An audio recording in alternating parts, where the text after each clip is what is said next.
उस रात गांव के किनारे बने एक पुराने गोदाम में 3 आदमी पहरा देने वाले थे। यह गोदाम साधारण नहीं था। इसके अंदर धान की सैकड़ों बोरी भरी हुई थीं, जिनकी कीमत लाखों में थी। पिछले कुछ दिनों से इस गोदाम में एक अजीब घटना हो रही थी। सुबह जब दरवाजा खोला जाता तो धान की कई बोरी रहस्यमय तरीके से गायब मिलती। अजीब बात यह थी कि दरवाजा हमेशा बंद रहता था और ताला भी सही सलामत मिलता था। और आज रात ये 3 आदमी इस गोदाम के अंदर ठहरने वाले थे, लेकिन उन्हें जरा भी अंदाजा नहीं था उनका सामना किससे होने वाला है। उस्ताद, महाजन क्या पागल हो गया है जो इस ठंडी रात में हमें इस चूहे की बदबू वाले गोदाम में पहरा देने को बैठा दिया? अरे भाई, तुम समझे नहीं? पिछले 1 हफ्ते में इस गोदाम से रात में 10 बोरी धान चोरी हो चुकी है। दरवाजा भी बंद रहता है, यहाँ तक कि ताला भी लगा रहता है, फिर भी धान गायब हो जाता है। महाजन ने कहा है जो चोर पकड़ लेगा उसे सीधा 15,000 रुपए का इनाम मिलेगा। अगर धान चोरी हुआ है तो गांव का ही कोई आदमी करेगा, लेकिन इस गोदाम का दरवाजा बहुत मोटा है। ताला तोड़े बिना अंदर से धान निकालना किसी इंसान के बस का बात ही नहीं है। क्या बोला? इंसान के बस की बात नहीं मतलब? आप फिर भूत प्रेत की बात कर रहे हैं क्या?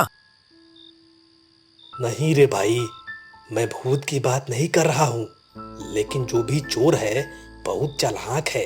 हम बस सावधान रहें और अपने आंखें और कान खुला रखें बस।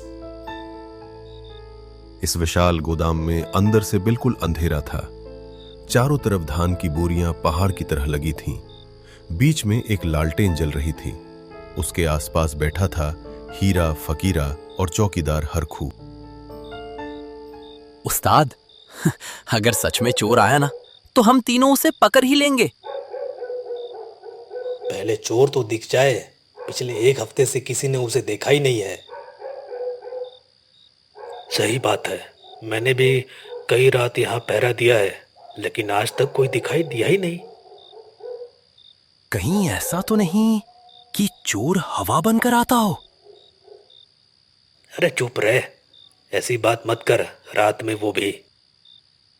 अरे भाई, फकीरा को मजाक करने दे, वैसे भी रात लंबी है, कुछ ना कुछ बात करते रहना अच्छा है।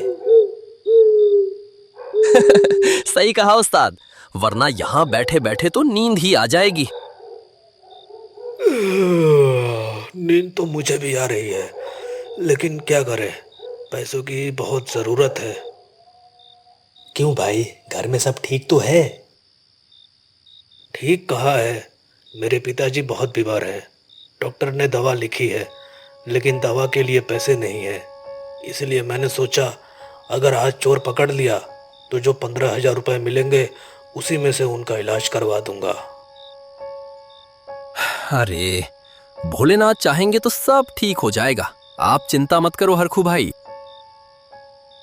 हाँ फकीरा ठीक कह रहा है, वैसे मुझे भी इस पैसों की जरूरत है। आपको भी? क्यों उस्ताद? मेरा लड़का है ना, उसे क्रिकेट खेलने का बहुत शौक है। कई दिनों से मेरे पीछे पड़ा है। कहता है बाबा, मुझे शहर के क्रिकेट क्लब में भर्ती करा दो। अरे वाह, ये तो अच्छी बात है। अच्छी बात तो है, लेकिन उसके लिए पैसे भी तो चाहिए। क्लब में भर्ती होने के लिए फीस देनी पड़ती है, और ऊपर से बैट, बॉल, जूते सब खरीदना भी तो पड़ता है। फिर आपने क्या कहा उसे? मैंने उसे कहा है बेटा, अभी हमारे पास इतने पैसे नहीं है, लेकिन वो रोज कहता रहता है बाबा एक दिन मैं बड़ा क्रिकेटर बनूंगा।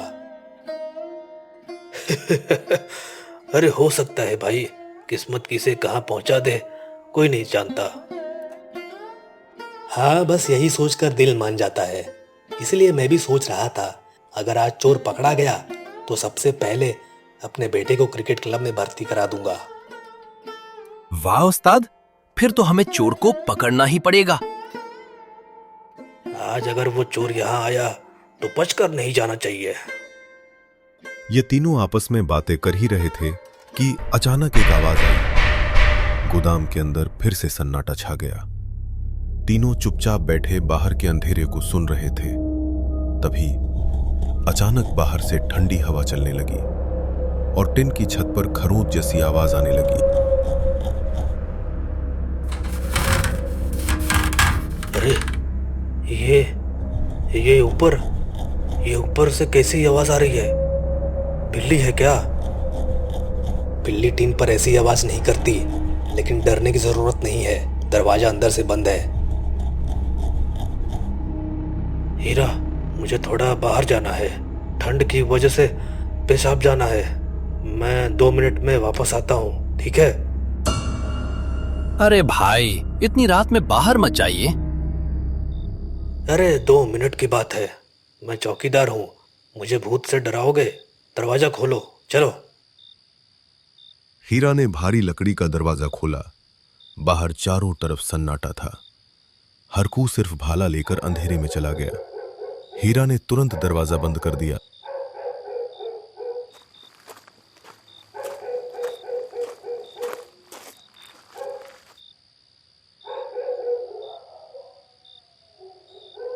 उस्ताद, मुझे अच्छा नहीं लग रहा। अगर चोर ने हरखू भाई पर हमला कर दिया तो? हरकू अकेला नहीं है, उसके पास भाला है। तू चुपचाप बैठा रहे, कुछ नहीं होगा। ठीक 5 मिनट बाद दरवाजे पर 3 बार दस्तक हुई। हीरा भाई दरवाजा खोलो, मैं हरकू हूँ।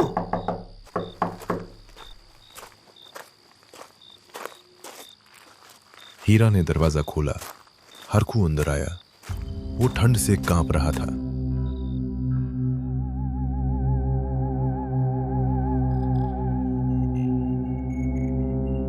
क्या हुआ भाई, चोर दिख गया क्या? इतना कांप क्यों रहे हैं? नहीं, बहुत ठंड है बाहर और अमरूद के पेड़ के नीचे अजीब बदबू आ रही थी। हीरा ध्यान से हरखू को देखने लगा। उसे याद आया, हरखू भाला लेकर बाहर गया था, लेकिन अब उसके हाथ में भाला नहीं था और उसके पैरों में मिट्टी भी नहीं थी, जबकि बाहर शीत के मतलब से मिट्टी गीली पड़ी थी। हरकू, तुम्हारा भाला कहाँ है?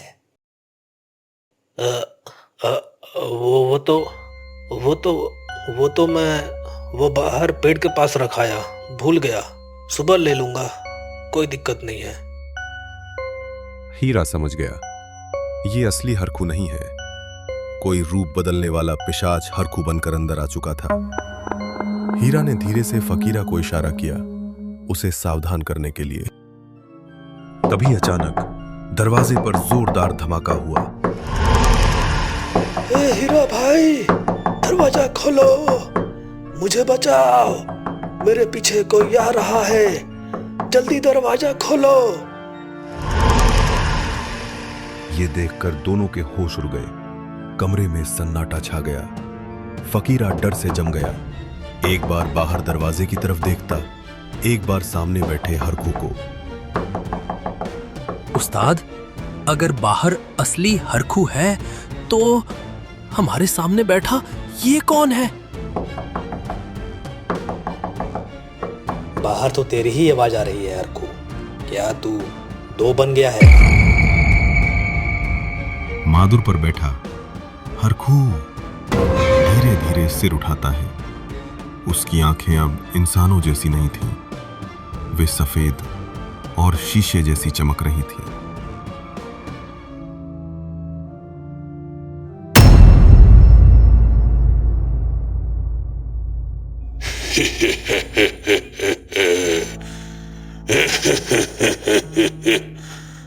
दरवाजा खोल दे हीरा, तेरा असली हरखू बाहर है।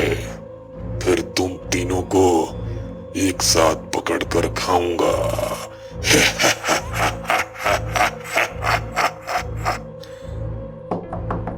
बाहर असली हरखू अभी भी दरवाजा पीट रहा था। अंदर पिशाच भयानक हंसी हंस रहा था। दोनों तरफ खतरा था। दरवाजा खोलना भी मौत और बंद रखना भी मौत। दरवाजा के उस तरफ हरखू पागलों जैसे दरवाजा पीटता रहा और अंदर जो हरखू के भेस में पिशाच बैठे भयानक तरीके से आंख बाहर करके लगातार हंसता जा रहा था।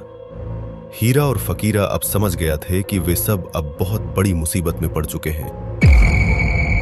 क्या हुआ रे हीरा, डर क्यों रहा है? दरवाजा खोल, देख तेरा चौकीदार बाहर ठंड में रो रहा है। जा। अरे बाप रे उस्ताद, उसके नाखून देखो कितने बड़े हैं, हमें बचाओ उस्ताद। लेकिन हीरा डरा नहीं, उसकी आंखें तेज हो गईं। उसने पूरे गोदाम को ध्यान से देखा। दाईं तरफ छत के पास लगभग 15 फुट ऊंची धान की बोरियों का ढेर था। उसे एक मोटे बांस से सहारा दिया गया था। हीरा के दिमाग में एक योजना आ गई। किसी तरह उसने अपने डर को छुपाकर हिम्मत जुटाकर बोला, अरे फकीरा, तू बेकार डर रहा है। असली हरकू तो यही है, बाहर वाला असली भूत है। उस्ताद, आप पागल हो गए हैं क्या? उसकी आंखें देखिए कैसी भयानक सी दिख रही है।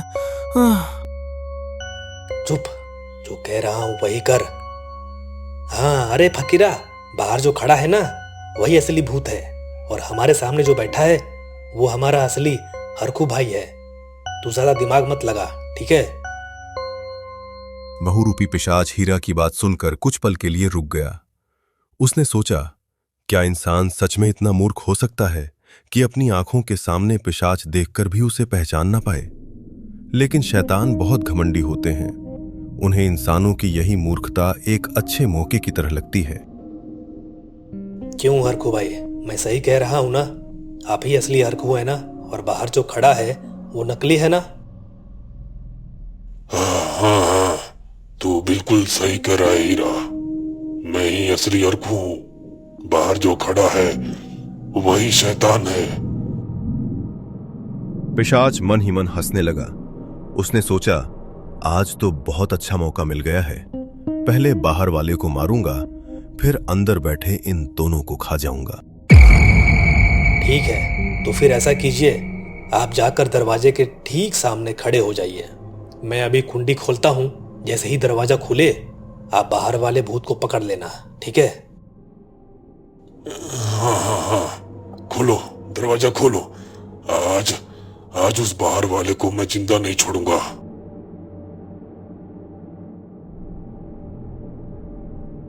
पिशाच दरवाजे के सामने जाकर खड़ा हो गया। उसके पीछे 15 फुट ऊंची बोरियों का ढेर था। हीरा धीरे से दरवाजे के पास गया और आंखों से फकीरा को इशारा किया। फकीरा, मैं 3 तक गिनूंगा, तू बस बांस को पकड़कर पूरी ताकत से खींच देना। लेकिन उस्ताद, ऐसा किया तो धान की सारी बोरियां गिर जाएंगी। हाँ, और वो सीधे उसके सर पे गिरेगा। पिशाच अपने बड़े बड़े नाखून वाले हाथ दरवाजे की तरफ बढ़ाकर खड़ा था। हरखू भाई तैयार हो, मैं खोल रहा हूं। 1, 2। हाँ, खोल हीरा, जल्दी खोल, मुझे बहुत भूख लगी है। 3। फकीरा खींच। फकीरा ने अपनी पूरी ताकत लगा दी। जैसे ही सहारा हटा, 15 फीट ऊंचे धान के बोरों का पहाड़ धड़ाम से गिर पड़ा। हजारों किलो वजन वाले बोरे सीधे पिशाच के ऊपर गिर गए। एक पल में पिशाच दब गया। नीचे से सिर्फ कराहने की आवाज आ रही थी।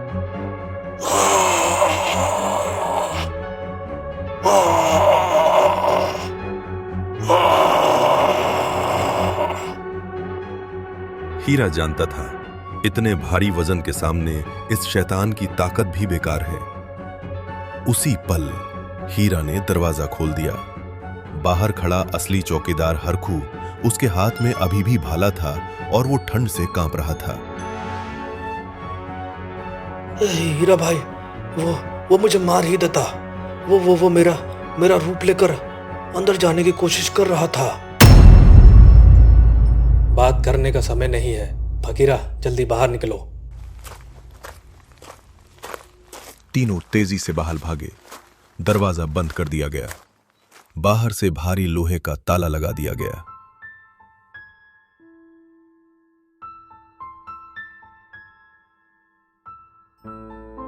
उस्ताद, हम बच गए। उस शैतान को अंदर बंद कर दिया। हाँ, हम बच गए और धान का चोर भी पकड़ा गया। आज रात यहाँ कोई नहीं रहेगा। चलो, अब कल सुबह आते हैं।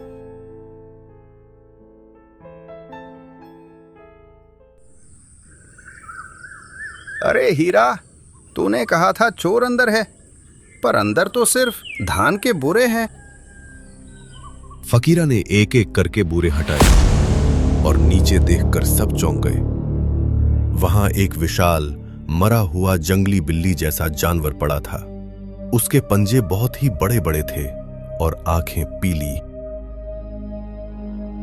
महाजन जी, यही जानवर पिछले एक हफ्ते से इंसान का रूप लेकर धान खा रहा था, लेकिन कल रात ये बोरे के नीचे दबकर मर गया। शाबाश हीरा, तूने सिर्फ मेरा धान नहीं, गांव वालों की जान भी बचाई। तुझे 15,000 रुपए का इनाम मिलेगा। फकीरा खुशी मन से हीरा के पास आकर खड़ा हुआ और चौकीदार हरखू अभी भी आश्चर्य होकर उस जंगली बिल्ली को देखता जा रहा था। उस्ताद, आपकी इतनी अकल है, ये पहले नहीं पता था। आपने भूत को भी बेवकूफ बना दिया। अरे बेवकूफ, भूत सिर्फ डराते हैं, पर इंसान की तरह ठंडे दिमाग से सोच नहीं सकते।